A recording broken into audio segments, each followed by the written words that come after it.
Hi friends, hope you guys are having an awesome day today. It's happening. Google Stadia is shutting down its servers, and this is straight from Phil Harrison, who is the vice president and general manager of Stadia.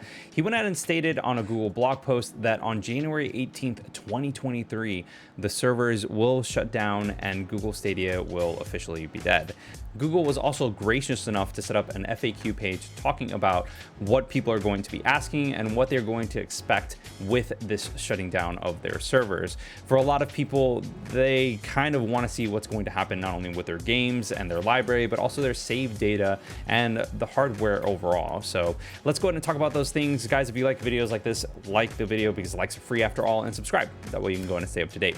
With Google Stadia shutting down on January 18th, 2023, it kind of leaves a lot of the user base that is there up in the air in terms of what's next, what's going to happen with all of their games and whatever it may be. Since the server is going to be shutting down and things are going to start winding down, some games might run into some issues in terms of playing on their servers, but most, from what they say on their FAQ page, is going to be working.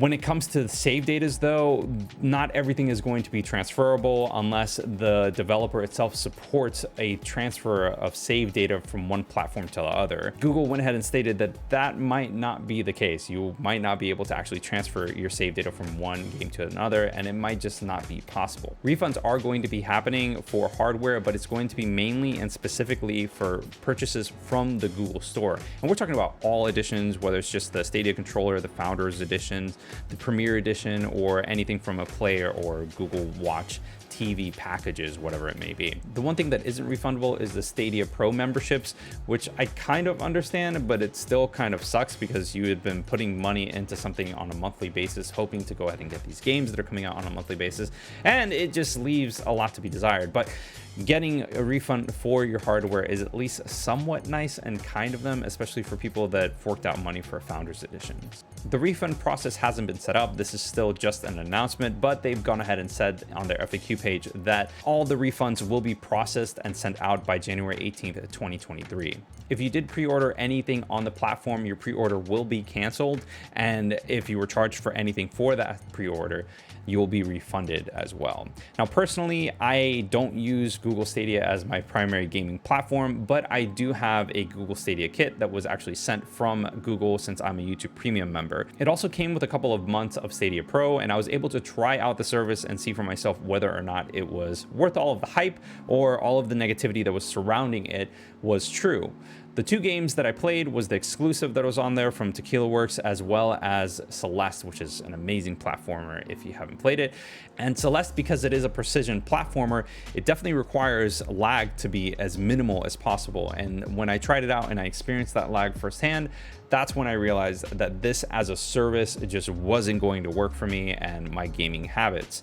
When Google Stadia was actually first announced, there was a lot of hype, at least for me. I saw the potential that was there, especially integrating it with YouTube and gaming channels on YouTube and allowing that interactivity not only from the viewer's perspective, but also from the content creator's perspective, and having that intimate relationship of passing the digital controller from one player to the other, or just having the viewer say, you know what, I like this point, let me see how this experience is, and move forward from there.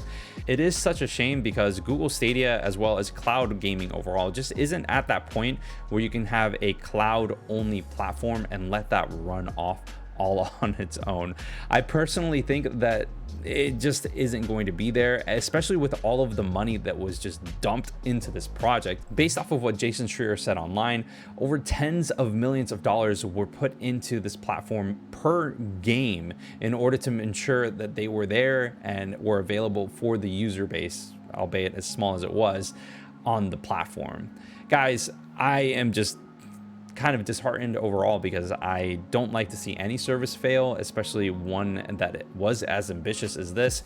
But this just goes ahead and proves the point that cloud gaming just isn't where it wants to be. It might be the future, it might be something that'll happen later on, but in terms of latency, in terms of a service as a whole, it just isn't there yet. I still prefer my physical, and I think I will probably prefer my physical goods for probably the rest of my life, but I don't know. Let me know what you think in the comments below. I love to hear your thoughts, and I will see you on the next one. Until next time, guys, peace.